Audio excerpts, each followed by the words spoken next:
Hi, everybody. So I'm really excited. We are here today to be talking about two of Henry Selick's masterpieces of animation. We're going to talk about Coraline and Nightmare Before Christmas. And I'm joined by one of my subscribers. His name is Reece. And you want to introduce yourself, Reece? Hello, Oh, my hold name is on. Reece Taylor. All right, Oh, sorry. Hold on just a sec. Sorry. Can you go ahead? yeah. Hello, so my name is Reece Taylor, and I watch Rachel's videos, and I asked her if I could do this video with her, and then yeah, so we're talking about Coraline and the Nightmare Before Christmas, Yeah, so if you and have, if any of you out there have suggestions for collaborations or videos that you'd like to do, please let me know. I'm more than willing to do it, and I'd love to talk yep, to anybody. So this can be a lot of fun. I do have the chat room open. If you have comments and you'd like to participate, feel free. I'll be keeping track of that. And yeah, so these are really wonderful films. Obviously, the first one was Nightmare Before Christmas, which premiered in 1993. And this was just a landmark of animation. It was actually, the official title is Tim Burton's The Night Before Christmas, which is very, it was just marketing because Tim Burton was such a big name at that time. But he's just a producer on the film. He created the story concept, but a lot of people don't realize that he didn't do the screenplay, and a lot of people don't realize that he didn't direct it either.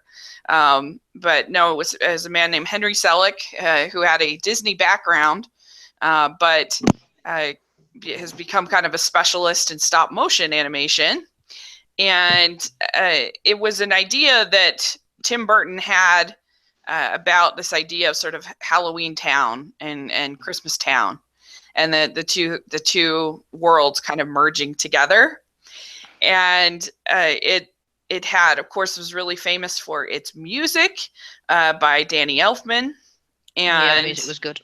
yeah, and it's the story of the king of Halloween Town, Jack Skellington, and he finds the one day this portal that takes you to all the different holidays. There's one for Easter, one for Christmas, one, all different things, and he ends up going to Christmas Town, and he loves it, and he decides that he wants to make people happy in the same way that Christmas Town does, and so he's going to steal Christmas, and he's going to do it himself. And so that's kind of the basic story. And it's so we're going to have a lot of fun talking about that. And then after that we're going to talk about Coraline, which was made in 2009, also by Henry Selick, and I'll introduce that when we kind of get to that. So let's talk about Nightmare Before Christmas. What were your overall thoughts of it when you rewatched it? You said it was just yesterday. Yeah, the film was really good. I like the musical score. I think it was really good, and my favorite thing about these two films, is the animation style. They're not trying to look the most realistic. They're just trying to let their own thing. Mm. And I think the story for Nightmare Before Christmas was really, really like powerful in a way, because it showed in the end that he is what he is, and he has to do what he's made to do. Yeah. Like, because he tries to be different, but it's showing you that, like, even something as happy as Christmas, if it's in the wrong hands, it can go wrong. Yeah. That And yeah. That's a really especially because good he doesn't point. realize what he's doing. Yeah, that's a really good point, that when you try to be something that you're not, it's kind of like the opposite way of sort of looking at maybe like a Little Mermaid type story, that like when you're trying to be something that you're not, then you're not going to be happy. So it's sort of the flip of the coin in Yeah, there. Yeah. especially as something as like contrasting as Christmas and Halloween. One's really cheery and bright, the other Yeah. one's quite dark and spooky. Very, Um, very, very true. and I like them quite a lot. Um, I yeah. think the characters were great. The characters were like, Oh, I like how Jack Skellington was the main person, because like that's quite different, because a lot of times in films you see like the main character is kind of like a lesser known person. mm-hmm. a lot of the times, or quite a few of the times, like they're not like in the Kung Fu Panda series, the main character focuses around someone who's not known. But That's a like in really good this, point. but in this one, like he's like, what's the word? He's the leader. He's like central. That's the word. He's very central, and I like that. Yeah, Yeah. that's really true. I hadn't thought of that. That he's the leader as opposed to being some kind of outcast. Yeah. Yeah, good point. Quite cool. So what did you think of the setting of the holiday lands and the introduction of Halloween? We get this is Halloween, everything. Yeah. I think it was a really cool introduction the way it happened. Like it just kind of threw you straight into song, and I think that was really, really cool. The song was written really well, definitely, and it just kind of gave you an over. I like how it like the song, each line of the song showed you a different part of the setting of Halloween Town. And I really like how Jack was just walking and he found the place to go to Christmas Town and Easter Town and stuff. I think that was like a really smart way of doing it instead of just some like spell or something. I think it's really creative the way they're doing it with the door.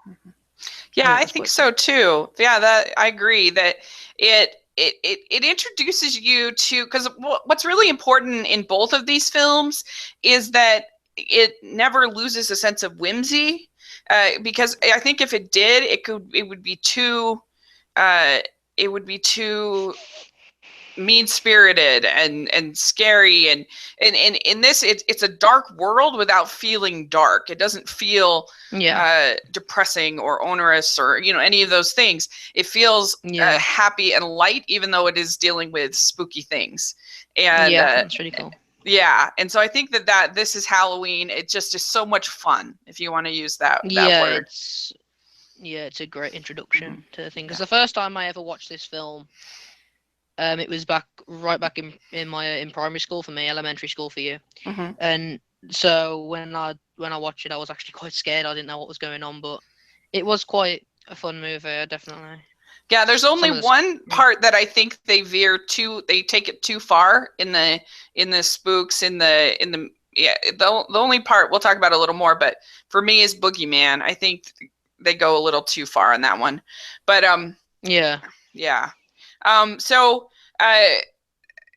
so what do you think it is that Jack loves so much about Christmas?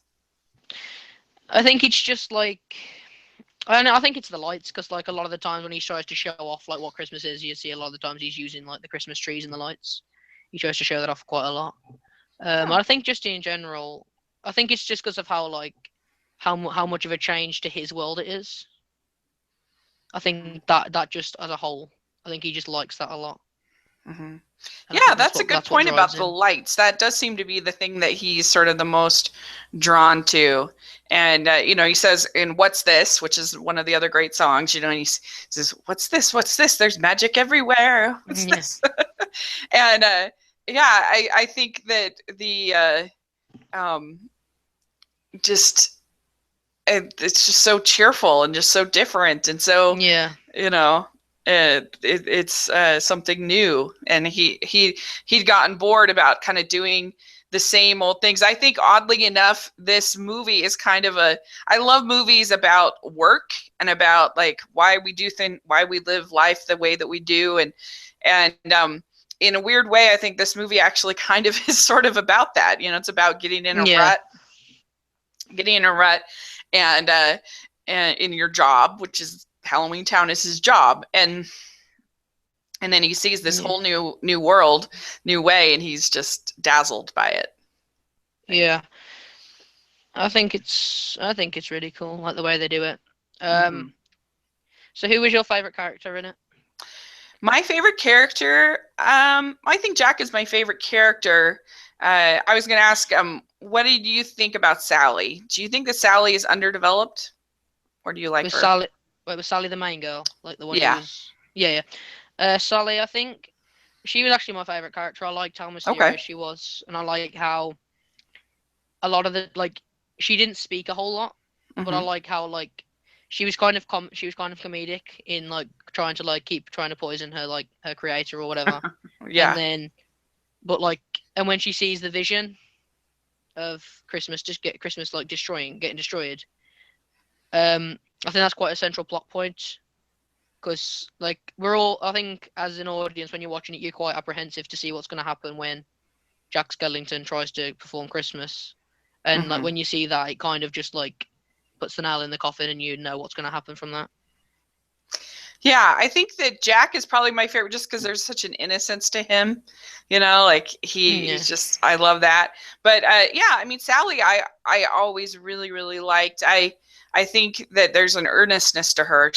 There's just um she's somebody who sees sees why Jack is doing what he's doing and really wants to help him, but she also yeah, sees the why it's wrong. I don't know. There's just something, and I have heard that some people say that well she's kind of underdeveloped. She's just sort of there to kind of um, to kind of comment on whatever he's doing. Like she doesn't have like a real story arc herself. But I yeah. don't I think. I don't agree with that. Yeah, I don't agree either. Yeah. I don't agree either. Did you see the Honest trailer? Did you happen to see that of I didn't know. this week? Okay, they did Nightmare Before Christmas this week, and I do think the one point they did have that was pretty valid is that the romance between Jack and Sally does kind of come out of nowhere. Like Yeah, he hasn't even noticed that she's there, and then all of a sudden at the end they yeah, that's true. Actually, I didn't think about that. yeah, me either. She's uh actually yeah. she's actually part of my favorite part in the movie Uh-huh. is when she's locked in the tower, and she puts all the sewing equipment down the bottom through the bucket and then just jumps out the window and sews herself back together. I Mm. found that part really funny. Like I think that was quite like a really funny part, and that's why Yeah. that was like probably my favorite part in the movie. I think it was really funny the way she did it. Yeah, that was really clever. That's a good part. Yeah, I mean, and she's smart the way that she um like that one scene where she like shows her leg to try to Yeah, distract the that's pretty yeah, good. That's pretty good. um what I thought was interesting is like how do you think the movie keeps Jack so likable? Because if you think about a movie like The Grinch, how The Grinch yeah, Stole Christmas, it's on the surface, if you describe the plot, it's not that different. But of course, yeah. we don't like the Grinch, but we like Jack. And so, why do you think it is that keeps him likable? I think what makes him likable is when he's singing "This Is Halloween" and he's all happy, but then he like walks off and goes astray and starts singing his own song about like how he's sick of it all. I think that kind of just shows to the audience that like he isn't as mean as you would make him out to be. He isn't as like scary as you would think he is. Mm-hmm. And like I know, I suspect it's even as something as like simple as his relationship with Zero, his dog. Like he's actually a caring person. Mm-hmm. Yeah, I that's a think really that's good one of the point about the reasons. dog. I hadn't thought of that. That's really true. That because that he's doing it for the right reasons, whereas the Mm, Grinch is doing it just because he's annoyed at all the noise that yeah, they're making. yeah, All the noise, noise. Uh, um, yeah, I think he is just trying to make other people happy, which is really at the core is the reason for Christmas, and so yeah. it's there's nothing malevolent kind of in his No, yeah, I think it's intentions. quite cool. I Yeah. do agree that the only like really scary part is when like Oogie Boogie gets all ripped up. That's a bit that's a bit Um, pushing the line. yeah, I don't know. The boogeyman, I guess we talked about that. I just feel like it's too much. Yeah, It, it was a it, bit it weird. Like the trick or treaters when they threw Santa down there, it was weird. I mean, I think the trick or treating kids were a bit like I don't know. I feel like they I don't know. I don't feel like they were memorable characters at all. I feel like they were just thrown in like as a placeholder, if anything. mm-hmm. I mean, it was quite funny when they brought the Easter Bunny. That was quite funny, but like, I mean, That's true. I don't know. The boogeyman was a bit of a weird touch, like throwing them down into him, especially like the way he has a lair and stuff. I think that was a bit weird. I don't Well, think and that kind of he's a little too mean, I think, to Santa Claus. Like we didn't need to see all of that. I forget who's the voice of the boogeyman. Um, Yeah, I know what you mean about his. He is being too mean. He kind of doesn't like fit in with them as much as they're like Oogie scary. They don't. Boogie. They don't act scary. Oh yeah, Ken Page is his name. Yeah, the gambling thing, I don't know. It just doesn't really fit with the tone, I think, of the rest of the movie. Because despite the rest, like I was saying, despite the rest of the movie being dark, it doesn't feel dark in tone to me. And I Yeah. feel like the Oogie Boogie, he ruins kind of that tone for the when he's in there. And so I'd almost sometimes I'll skip over his song because I just don't really like it, and Yeah. I don't know. I don't He's want a bit to. out of I don't touch. want to see anybody being that mean to Santa Claus. Yeah, no, Santa's such a nice person. Yeah, right.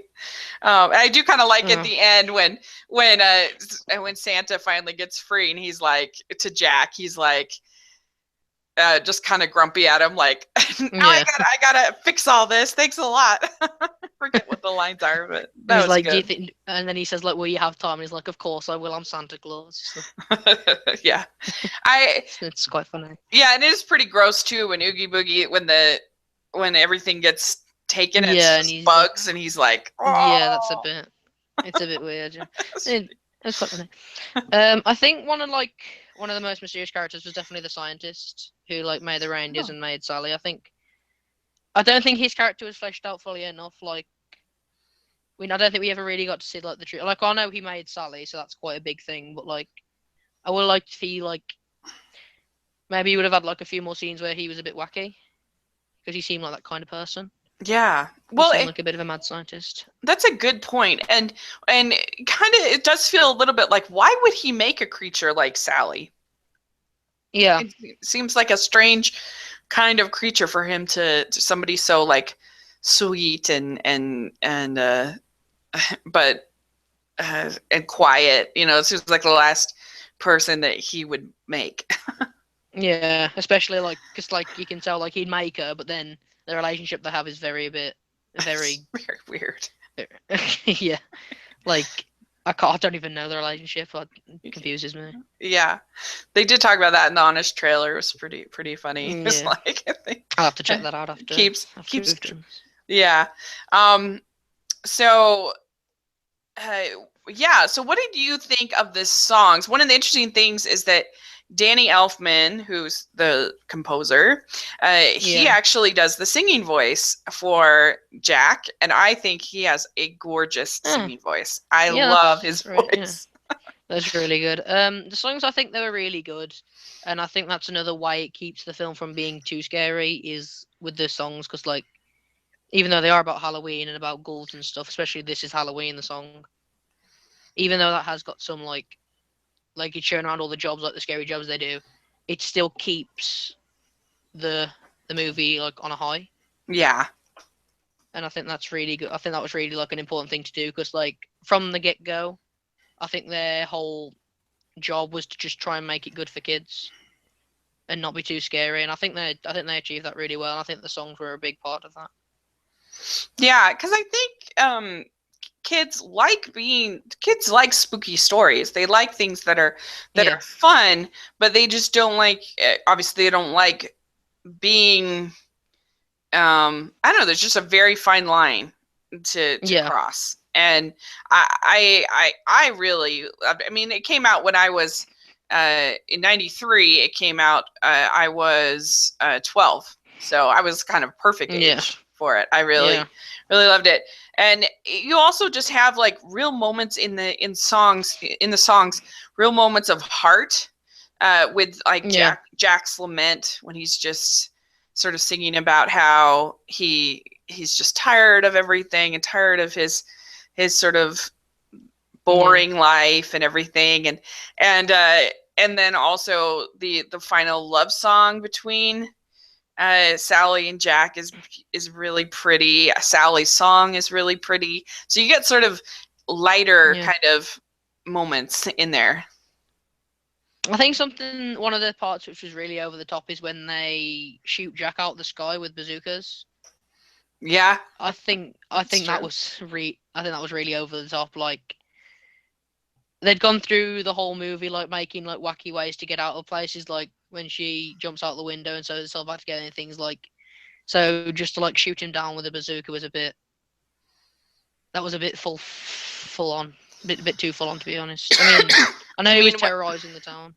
Oh yeah, when they're shooting. Yeah, that's true. Yeah, that's true. I think it was just a bit over top. Yeah, that's true.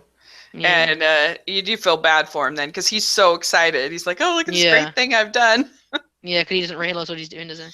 Yeah. I mean, the only thing that song has going, I mean, the only thing that part has going for itself is the fact that that's what kind of like drives him back into being like back into realizing that he has to do what he has to do. Mm-hmm.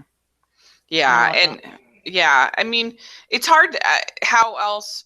I'm trying to think how else they could have kind of done, like conveyed that message to him in such a quick way. Like I think, but I see what you're saying as well. I don't know how else. I'm sure they could have done it in the script in some other way, but it is kind of that they would shoot down Santa so quickly. They got that. They got that through really quick. But it was a bit. Yeah. So, do you think that the animation holds up from 1993? Yeah, I think it's a really, really nice looking film. Mm-hmm. And like I say, I mean, it was before like Pixar and DreamWorks were like above were like properly in the way for films. So there was nothing to really compare it to, and I think it does look like I think it's a really nice film. I think it looks really cool. Mm-hmm. Yeah, I mean it's one of the best, I think, stop motion films ever. I mean, it just looks so seamless. You don't get that jerkiness that you would sometimes get with stop motion from an earlier stop motion, or even some now, but it just looks seamless. So, and it was before. I mean, because they now with stop motion, they can help it a little bit with CG and with some of the other effects that they can do, like in Kubo or something like that. But this, it was just the stop motion. It's pretty amazing. Yeah. So yeah. Well, those are my questions on Nightmare. Did you have other kind of parts of it you want to talk about? Or you want to dive into Coraline? Is there any characters in The Nightmare Before Christmas that you felt were really would put there as like a placeholder? Is there anyone that you think like filler? Yeah, like filler. Like that. I mean, I don't know I guess there's like the mayor. Yeah, he was a bit. Yeah. Maybe some characters like that, but they serve a role. You kind of need them. And then, like you were saying, the trick-or-treaters, aren't super. Really, I'd say Jack and Sally are the only sort of developed characters in the movie. But yeah, I mean, and like I said, Boogeyman, I would have just tempered him just a little bit, just made him a little bit less mean. I would have liked to see a little bit of elaboration on like the Easter. I would like if like Jack went into Easter Town first. Yeah. And like he didn't like it, but then when he went into Christmas Town, that's when he really saw what he liked. I'm surprised they never did a sequel to this, because it would be interesting to see Jack in the other towns. I think it would be quite cool. Yeah. Yeah. I think it would be cool. Yeah, because that would be fun. What they've got? What are the towns again that they have? I'm trying to remember. Easter Town, Christmas Town. There's like 5 of them. There was Thanksgiving Town, wasn't there? Oh, okay. Yeah. I'll have a look. Halloween Town, Holiday Town.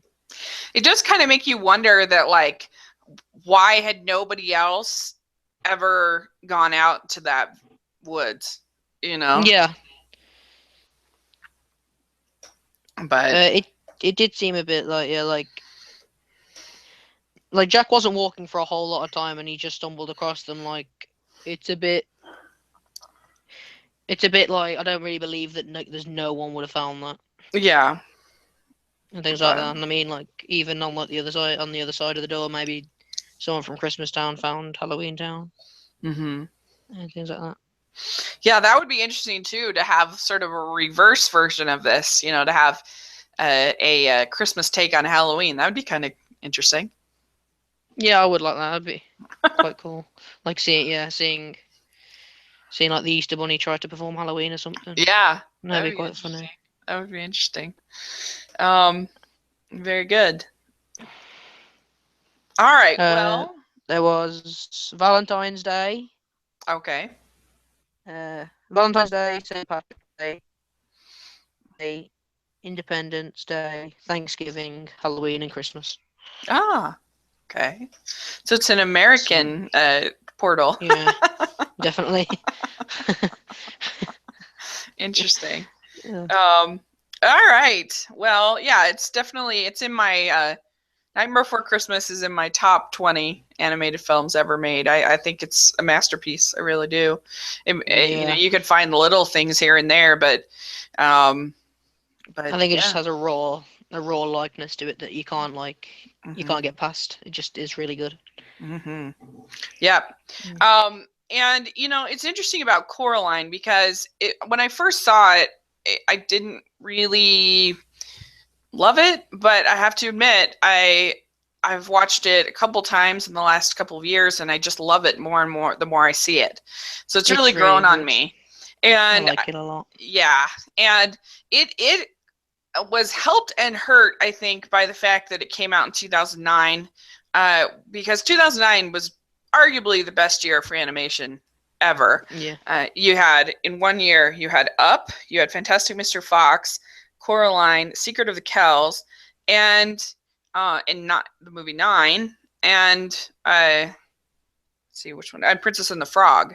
So that was a really good year for animated films, Yeah. and it was nominated for the best animated feature film, and it I think would have maybe even done even better if it hadn't had just been such an amazing year. It's kind of Kubo is sort of Yeah. facing the same thing this year because it's such an amazing year, um, that that I worry that the legacy won't be quite as strong as a year. If it had come out, like if Coraline had come out the same year as Happy Feet, when Happy Feet won the Oscar, Yeah. it would have maybe been a little bit more. 2006, I think it would have Mm. had definitely won. So anyway, it's interesting, but it's based on a Neil Gaiman novel, The Coraline, and it's about a girl named Coraline, obviously, who her parents have moved to a new house called the Pink Palace Apartments, and she finds there's first you get introduced to her neighbors, and her parents are these gardeners who are making this book about gardening, but they've like forgotten the goodness of actually gardening and actually like taking care of their daughter, and Mm. they've just become obsessed kind of with creating this book, and so she's kind of a lonely girl, but she's very curious, and she's very friendly, and she meets all of these neighbors, and she finds a door that in the house that has bricks, on the door, and she's like, "What the heck is this?" Well, one day she goes and she sees that it's actually a portal, and it's to this other world that is she has an other mother and an other father, and they have buttons as eyes. So that kind of starts the story of what about this world, and yeah, how does she kind of get out of the world when she gets in? So it's very, very, very, very creative film, and so I think I'll talk about it. So, what do you think of Coraline as the movie starts? Like her sort of character. I think the instantly it comes off that she's curious because like she instantly moves. The place isn't the most appealing, Mm-hmm. but she still goes off. She finds this well or hole in the ground. I can't really remember, and she's curious, so she looks over it and things like that. And I think that instantly shows that she's not really scared of anything, despite just being a little girl. She's not really afraid of much, and I think Mhm. that's really impactful. Well, and it's really cool the way that she's just like willing to introduce herself to adults and is very comfortable and she's so like uh I don't know, she's so hopeful, I guess, I think, for her parents. She's like, please, let's do this, please, please, kind of a thing. And they're just not interested at all Yeah, in her or anything to do with her, really. But yeah, she's still kind of asking and hoping, and I love that about Coraline. I think she's yeah. an instantly likable character. Yeah, I think you also kind of feel sorry for her as an audience because, Mhm. like, not only are her parents like more focused on other things, she's an only child as well, so that Yeah. makes you do kind of feel sorry for her in that respect that she's got no one to relate to, and I think that's why, Mhm. like, she makes out that she doesn't really like the next door neighbor, but in fact that she actually like really enjoys like spend time with him. I think that's what she does deep down, but she just kind of shows a different way because she doesn't want to see him weak. I think. That's a really good point. I hadn't thought about the fact that she's the only child. Now that kind of makes her uh, even feel lonelier. That Yeah. she forces her out of the house. And just her love of of nature and her love of her wanting good food, her wanting, she's just a character you immediately kind of empathize with because of her. I don't know, like she's somebody who could be nagging, but she's not. She's somebody who just wants good things in her life. She wants to be happy. She wants, and I think that makes her very likable. Mm. And Do you think it? yeah, Yeah. sorry, go ahead. Okay. Do you think it's really impactful how like when she goes through the portal, it kind of seems all normal to start with, and then it just like has kind of dramatic reveal when she sees the buttons on the eyes. Do you think that's really effective? Definitely. I think it's super effective because one of the interesting things about the other mother is that the other mother is tempting Coraline with Yeah. everything that she wants in life. And so it's really interesting to see this character that how she responds to those temptations of the other Yeah. mother. It's just quite.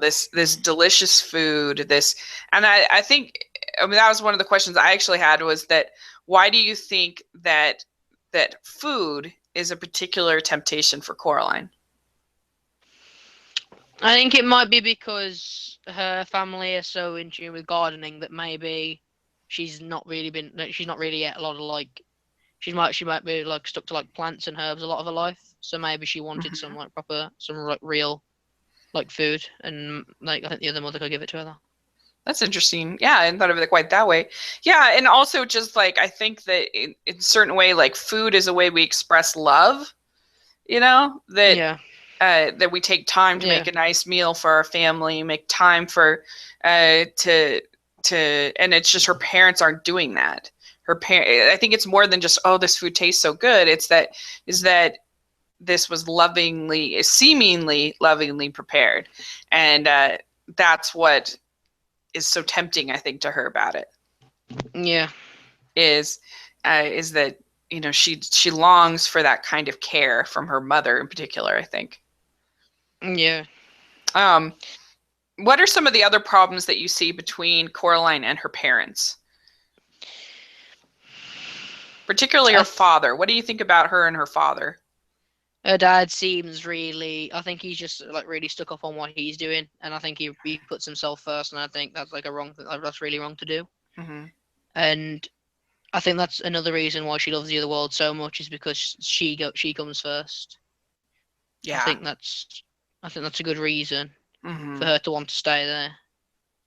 Yeah, definitely. I think that that's very true. That she wants to be treasured and loved, and like any child would Yeah, want to be. And but also, I think that her dad is kind of a putz, for lack of a better word. Like he doesn't sort of he's kind of oblivious to everything that's happening, and he loves his daughter, obviously, and he loves being outside, because you see in the other world happy he is to be growing the garden and doing everything, but he's just so easily kind of controlled and bossed around by both mothers, the other mother and the real mother, that you can see he's not I don't feel like the father is a very happy person in this world. The mother is just lost her sort of focus on what really matters. And is just thinking about money, and we got to make this, this book. And so are there other things that you think, aside from the food, that the other mother tempts Coraline with? The room, like, that Coraline sleeps in. Like, one of my favorite part, like one of I think the best scenes of the film is when she goes to sleep in the other world, and you see like a full shot of her entire room, and then it just like kind of zooms in, and she wakes up in her old room. And I think that's like a really powerful scene to contrast what one world gives and what other one world doesn't have. Definitely, I think that's really good. I agree. I think that was really like good. Yeah, the ceiling is kind of magical, and also just being able to go out in the garden and have it be this lush green, like everything's beautiful. And I think that's very tempting to her. The idea of growing a garden with her parents, is something that she even says at the beginning, like, why don't we go out and we do this. And it's interesting because it's so easy as an adult. I'm not a parent, I don't have any kids, but I can only imagine that it's just so easy to be like, I don't have time for that, I don't have time for that, don't have time for that. But you really kind of have to make time sometimes to have experiences. It was interesting, a couple of years ago, me and my friends, I had just graduated from graduate school, and my friends had all had different things happening in their lives, that were all sort of big. And we were going to just like hang out for the weekend. We were just going to get like a pizza and hang out. And, we decided, we're like, nope, we're actually going to do something special. And so we ended up getting a room at a hotel we love, and we made like a really special weekend. And it was one of our like best memories that we ever had. And it was just such a good reminder to me that sometimes you have to like go the extra effort to really make things like memorable, because it feels like, oh, we don't have enough time. We don't have enough time. Yeah. And I think that's kind of what happens sometimes. And so for Coraline, just to see everything being so beautiful and then working together is a real temptation. Definitely. Go ahead. All right. How do you feel? Like, do you think it was smart, or like not a smart decision to have like the cat be pretty much like the main plot giver? If you know what I mean, like he's the one who knows what the other world means and things like that. Do you think that was smart to have the cat do that? Mm-hmm. Yeah, I think so. I think that was a good choice. Do you not? What do you think? Yeah, I mean, the cat was my favorite character. I liked how mysterious he was. I liked how when you first see him, he just seemed like a normal cat. Mm-hmm. But then when she sees him in the other world and he starts talking, even though you didn't expect it, it doesn't surprise you in a way, because I mean, a lot of the things you're seeing in the other world are already weird, buttons for the eyes, everything, like getting everything she wants. That's already, as much as it's good her getting what she wants, it's still a bit, you ask, why is she getting all that and how? Well, and also he's the one that kind of he's sort of Coraline's moral center in a way, because he keeps her sort of grounded, I think, because she realizes when she hurts his feelings, and she has to apologize, and I don't know, just kind of keeps her sort of from getting too set in the other world, I think. Yeah.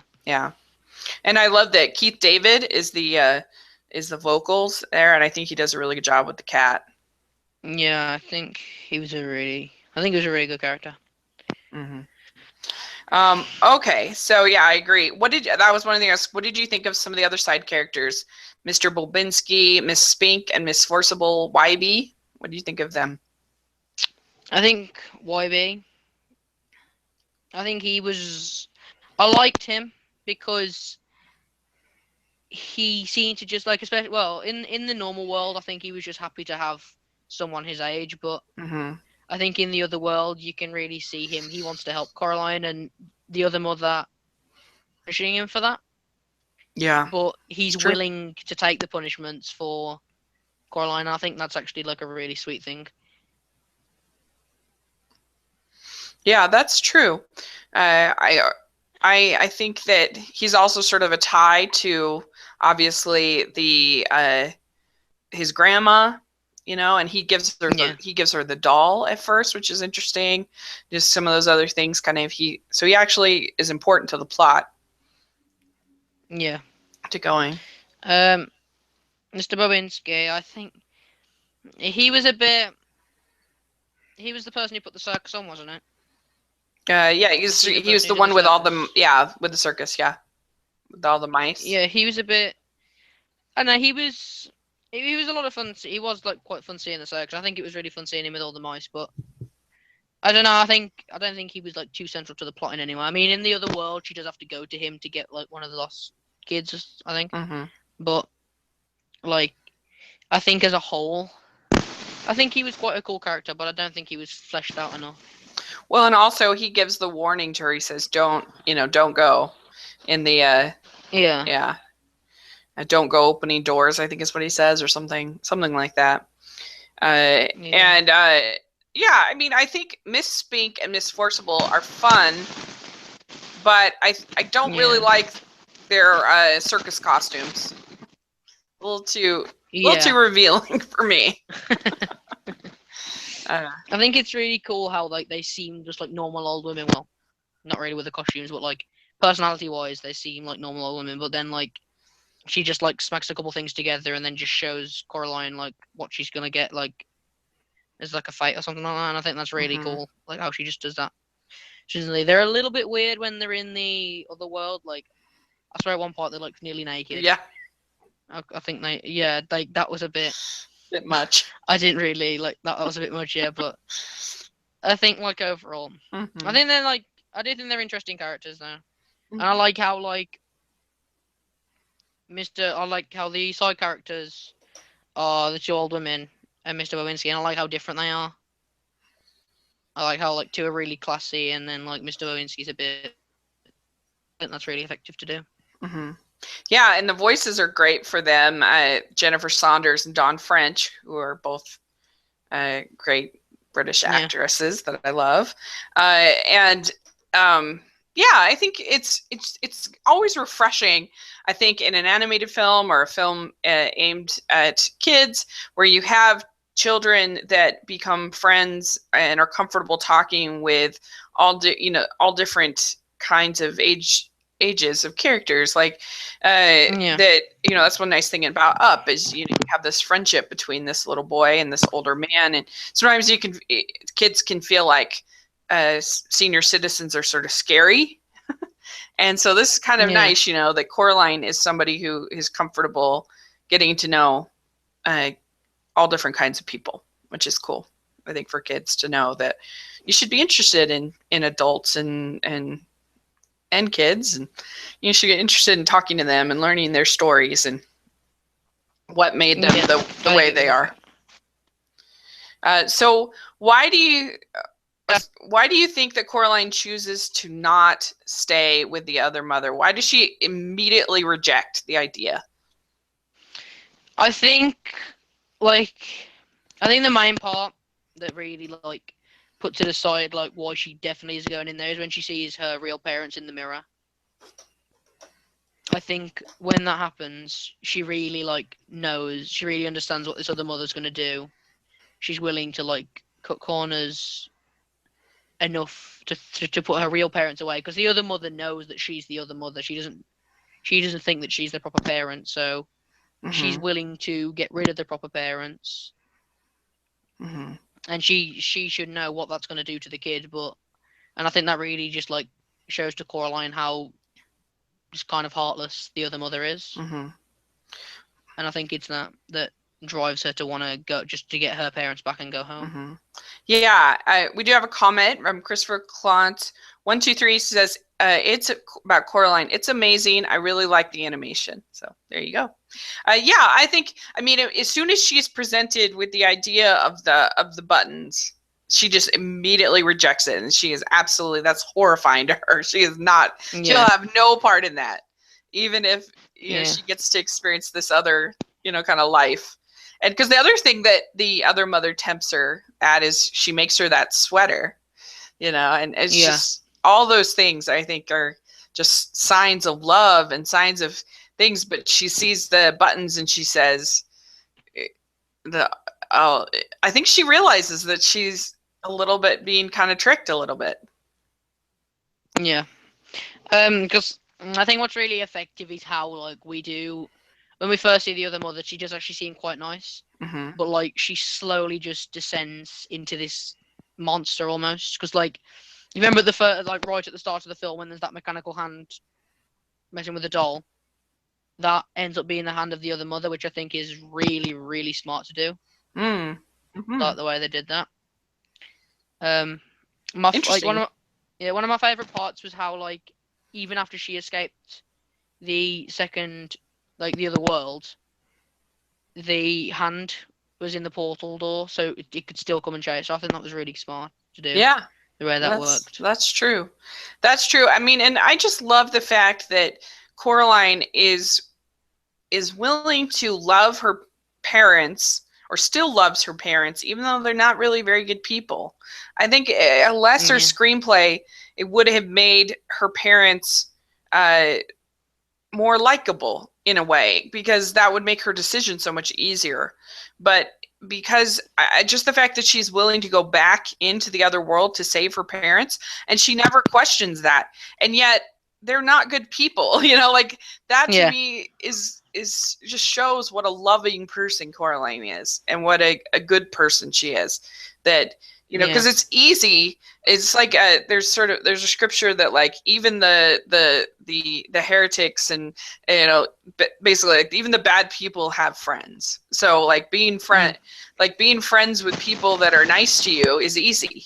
It's a lot harder to be friends with somebody who isn't nice to you, who isn't a good person, and so the fact that she is able to see the good in her parents and without question go and help them and risk her life and go back in there, when even I think the cat or somebody says, I wouldn't go back in there, I wouldn't, but she's going to go back. She's going to find her parents, and not only that, she's going to find the twin, she's going to find the other people that she's seen in there.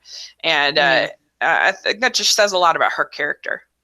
I think the ending was really cool, the way she had to find the children's souls. I think that was really cool. Like, at parts then, I think it did become like not like scary, but it did become a bit weird. Like when her other father became like some weird monster with like the lawnmower. I think it did. That was a bit weird. And then like, I think that was like one of the only parts that was really a bit like almost crossing the line, because that he did look a bit quite scary. But I think it did serve a purpose, making him look like that. Yeah, I mean, it kind of showed. I think this movie is a lot scarier than Nightmare Before Christmas. Yeah. What do you think?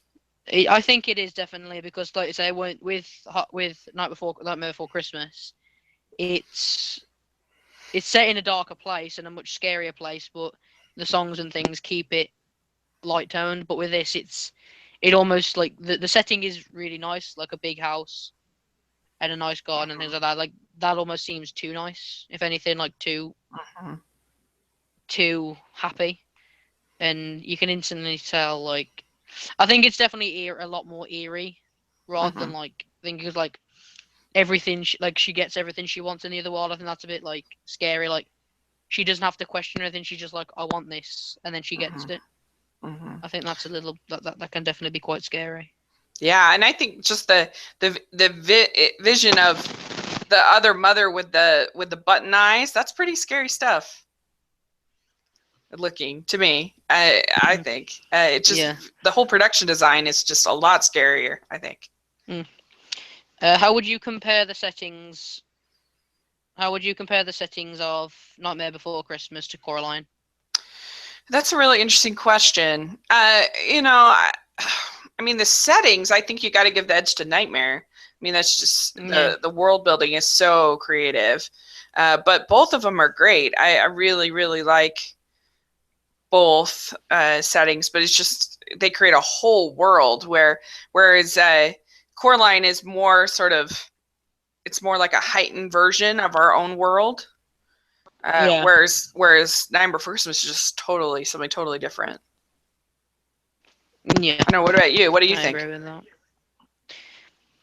I think visually, see, I would say visually Coraline looks better, but at the same time, I could say Nightmare Before Christmas because that's like it's really like they've done it really well with Hot Mm-hmm. Nightmare Before Christmas. The way they put things there, like doors are like scary eyes, and then to scream Mm-hmm. and things like that. I think touches like that really Mm-hmm. life and things like That's that. With true. The attention to detail is really great in Coraline. The like you say, in the doorknobs, the just even like the look of the kitchen, the look of the even the table, just all that stuff like is just very all part of creating tone and mood and how everything is just subtly different in yeah, and how just everything is just built to sort of tempt Coraline and yeah. in this way. It's really interesting. I mean, do you think that if you were, what do you think that if you were put in your other world, what are the kind of things that you think would be put to sort of tempt you? Whether it's like good food or maybe a Uh, particular activity or something like that.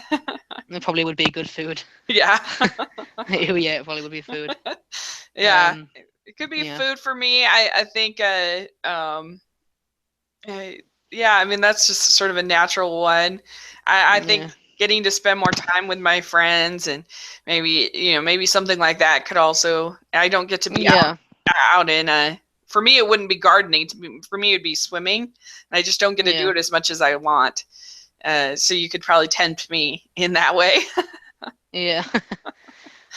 but but No, but yeah, yeah, it's interesting because we all kind of have our things, that would be really, really tempting. Like I don't get to see my nieces near as much as I'd like because I live in Utah and they live in Oregon and in Virginia. So they're really far yeah, away. So there's different things that would be very tempting for me. uh, yeah. you know, but uh, yeah. So, why do you think that Coraline chooses to not stay with the other mother? Like, why do you think this? Um, I think it's mainly because I think the main reason is, like I said, she sees the descent into madness and she sees what she'll become like. Because Coraline spends like most of her time in there doing what the other mother says. Right. Nothing really happens. But when as soon as she sees what happens when she defies the other mother, I think that kind of just sends her into that thing. Like her other parent, her real parents, they don't have much time for her, but at least they don't have a go or anything or shout at her. Mm-hmm. But this other mother will, and I think that's kind of one thing that makes her want to stay in the real world. Yeah, like her parents at least aren't trying to change her in a Yeah, way. They at least sort of give her freedom. That's very true. That's a good point. yeah.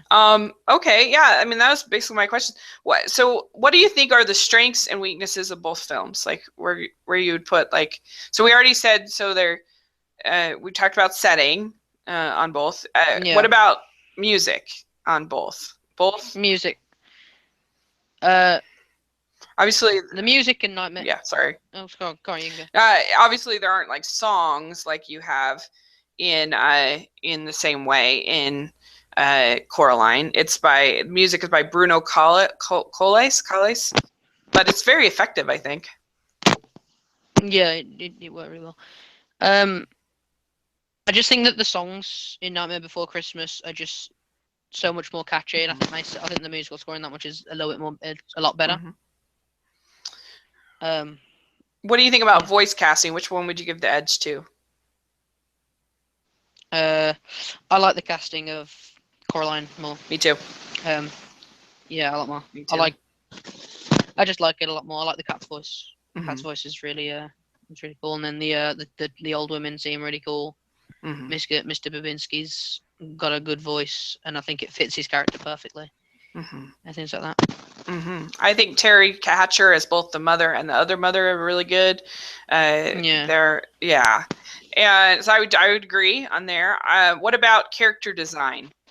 Character design. Um, See, I think with Nightmare Before Christmas, they did have a lot more flexibility in character design, Mhm. but I think the That's innocence true. of I think the innocence of what Coraline looks like, Mhm. just like her innocence, and then I think like the button-eyed touch in the other world. I think that is really good, but I think overall, I think the characters in Nightmare Before Christmas look a lot better. Hmm. Interesting. I would go with Coraline actually. I love Hmm.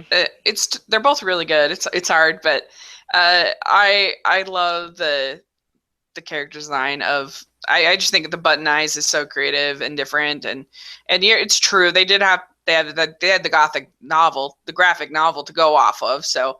Uh so they had a little bit more help than you had with Nightmare. Which Yeah. so that's part of it probably.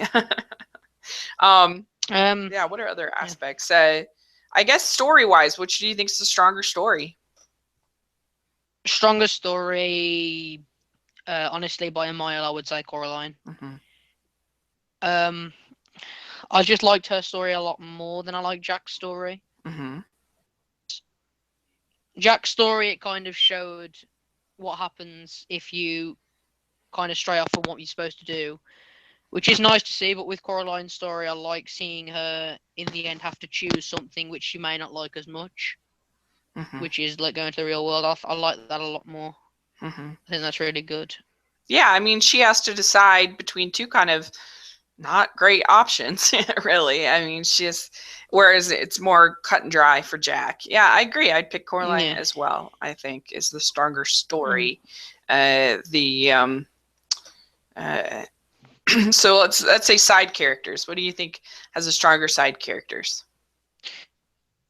Side characters. I think Coraline again, Yeah. because I mean the side characters in. I did like Sally, and I mean the Trick or Treat kid, but I don't think the Trick or Treat kids or the Boogeyman or the scientist or anything. I don't think they were extremely memorable.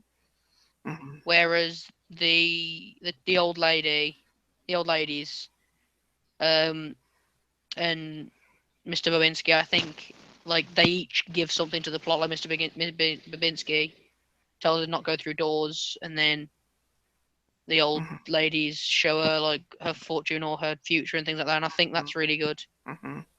I think that works really well. Mm-hmm.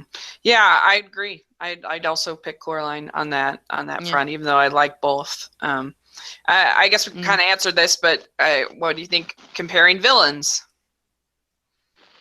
Uh, Definitely for me, Coraline for sure. yeah, Coraline. Yeah, I don't really like the Boogeyman. He's too he's too thrust upon us. I think a weakness of both films is um strengths for Nightmare, definitely the musical score, Mm-hmm. and I think it really deserves a lot for keeping it kid friendly. I think that's a Mm-hmm. really good thing that they've done. Mm-hmm. Is making like a scary setting all child friendly things. I think that was really good. Weaknesses, I think, were the Boogeyman, and I don't think their side characters were fleshed out enough. Mm-hmm. I would like to know a bit more about Sally and a bit more about the scientist. Mm-hmm. Yeah, I think that's fair. Um, I think that's yeah, fair. Yeah. yeah. What about for Coraline's strengths and weaknesses? For Coraline's strengths are, I think, the innocence of Coraline. Um, she might come across as a bit needy, but in all fairness, a lot of people are like that. They just want what they want, the best they can get. I like that. Also, I love the characters. I love the characters of Coraline. Mm-hmm. I like how they all play a part. The weaknesses, I think, in some cases is a weakness. In some cases is a strength. That in the other world, the other mother is the only like overpowering figure. I think that's a strength because it shows how like scary she is, but in some cases I think that's a weakness because I would have liked to see a bit more in the other world, other than like pretty much other than just the mother. I think that would have been quite good. It's interesting because in the other world, like she's even more dominating over the father. Like she is completely like it's practically a servant in the other world. Yeah. That which is really interesting, and you can tell he kind of feels for and is sort of worried for Coraline in a way. Yeah. Mm-hmm. Yeah, I like both movies, but if I had to choose one, it would definitely be Coraline. Mm-hmm. Interesting. I definitely enjoy that one. Here's more. the hardest comparison. Which one would you pick as far as animation? They're both so good. Ooh. I think Coraline was very, very beautiful, but you've also got to take into account that one was made in 2009, the other was made in 1993. Correct. Yeah. I as far as pure just stop motion animation, oh man, it's really tough. Yeah. But I don't know. I think I'd go with Nightmare. I still think it's just so fluid and so beautiful, and the world building is so. I don't know. There are some scenes that look, you can tell that were helped a little bit by CG and Coraline. Some scenes where the background looks a little computer graphic-y, and I don't know. So I would just give the slight edge to Nightmare, but it's tough. It's very, very tough. They're both, I think Nightmare great. does look good. Mm-hmm. I think Nightmare does look good. For me, I would say, strengths and weaknesses. So for my strengths, I would definitely agree with you. Nightmare Before Christmas, the strengths, the music. I think it has a great heart to it. It controls tone very well, except for the boogeyman, which would be my main weakness, would be the boogeyman scene. I usually skip over that when I watch it. And it was also, here's an interesting question we should probably ask is, do you think The Nightmare Before Christmas is a Christmas movie or a Halloween movie? I think it's definitely Halloween. Mm-hmm. I do think it's definitely because, like, I think it just shows that, I mean, I don't know, because you can kind of say both ways. Like, it shows that a Halloween person can't do Christmas, but it also shows that, like, Christmas can't be done without Santa. Like, I think both ways, it's kind of like showing Christmas and Halloween. But I think just because the majority of the movie you're in Halloween Town, I think I would say it's a Halloween movie. Mm-hmm. Yeah, it's one that I love to watch at Christmas, but because in a certain way it does kind of have a Grinch kind of feel to it. But yeah, I mean, if I had to pick, I agree with you. I'd probably go Halloween. But it's kind of my friend was joking the other day. She said, "Well, can we just make it a Thanksgiving movie? you can watch it in between." It's like, yeah, there you go. But anyway, and so yeah, I think that combination of Halloween and Christmas is a real strength. It's just really fun, and the animation is gorgeous, and I think singing voice by Danny Elfman is so good. I love that. So those are my strengths. Yeah, I do really like that. Yeah. My strengths of Coraline, I love Coraline. I love the characters. I agree with you. I think the characters are so great. I love the fact that she has to fight for these parents that are kind of bad people and that aren't good. And I think that adds a layer to the character that you just don't typically see in these kind of movies. Usually it's like a clear sort of battle between good and evil, where in this case, you have a more interesting sort of journey that she goes on, which I like. So also, I think that the strengths of Coraline, visually it's gorgeous. It's the differences between the attention to detail, like we talked about, between the regular world and the other world is really good.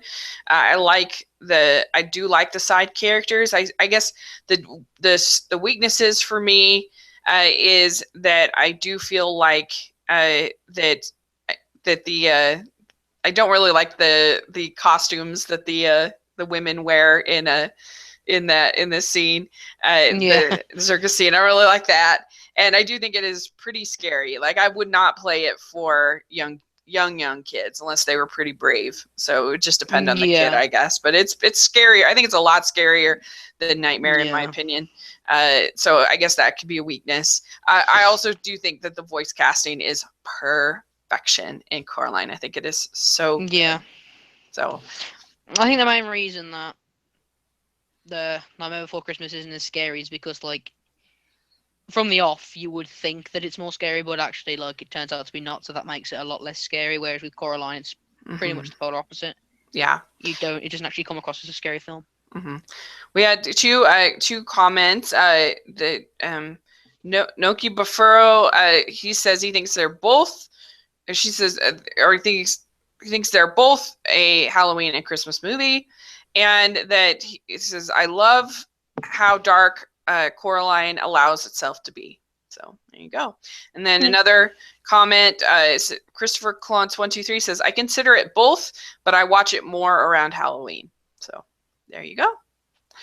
Yeah, I mean, they're both just wonderful films, and it's so interesting because people put animation in just this one little box, and I'm glad that these films exist because I think they say nope, they can be this other thing too, and they can be darker, and they can be, you can have ghost stories, you can have more sort of spooky elements. Like, everything doesn't have to be sort of bright and polished, and we, thank goodness, we don't need everything to be sort of the Minions. Yeah, I appreciate that a lot with when animation does that. Like, when they kind of push the boundaries of what animation normally is. Because, I mean, animation primarily really started off as princess films. Mm-hmm. And, I mean, even to now, we've got past that, but it's still an essence of happiness and a lot of kid friendliness. So when they do things like, when animation does things like this, I think it's really, really effective. Mm-hmm. Me too. Well, that is all the questions I had. Do you have any others that you wanted about either film? I did do a small poll on my Twitter, and of which is the better film, and Coraline actually won, which surprised me a little bit. I think I don't know. I do think Coraline is a little bit more relatable. Because I mean, if you are an only child and you do get bored and you want that sense of adventure, I think you could relate to that a lot more. Yeah, that makes sense. I mean, if I had to pick, I'd still probably go with Nightmare, just because I'm a music person. Like, whenever you have great music, that's always going to get the edge. But I totally can see why picking Coraline, just because the characters are so great. I say that was the first time I've ever actually watched Coraline, and it was a great movie to me. Oh yeah, cool. I did really enjoy it. I did really enjoy it. Yeah, and I feel bad for the director, Henry Selick, because I don't feel like he gets the credit that he deserves for the great director he is, and great animator he is, because unfortunately Nightmare Before Christmas was called Tim Burton's Nightmare Before Christmas. And so I feel like, he's done 3 just wonderful films in Nightmare Before Christmas, James and the Giant Peach, and Coraline. And I don't know, I just don't feel like he's given the credit that that somebody like, I don't know, Pete Docter or somebody like that has gotten for their films. And I think that they're all really, really strong. And so anyway, I hope that he does something again. There's been talking. I know he's been really involved at Pixar and other things, but I would love to see him. Evidently, I guess his next project is working on a novel called A Tale Dark and Grim, a graphic novel. And then there's another one that's called Wendell and Wild, a new stop motion feature that's an original story from Selick. So that could be fun. So hopefully. That'd be quite cool, yeah. Yeah, hopefully we'll get that. Yeah, I think they're great movies. Definitely. And I love how they break away from the traditional animation style. I like that a lot. Yeah, definitely. All right. Well, is there any way people? You're not on Twitter or anything, are you? No, I'm not. Okay. I'm Well, not on Twitter now. yeah. So, well, thank you so much for doing this. We did get oh wait. Thank you so much for doing this and presenting the idea for me for doing this podcast. And I really appreciate it and look forward to doing something again soon. I think it was a lot of fun. I really enjoyed watching both of these and talking about them with you. Yeah, and it was great joining you. Thank you for having me. All right. Well, we will talk again soon. And put in anybody watching or anybody watches this, put in the comments what you think of Coraline and Nightmare Before Christmas, and how do they hold up for you, and which what are the strengths and weaknesses of both films? We'd love to discuss and talk about it further with you guys in the comments. So thanks so much, and we will talk again soon.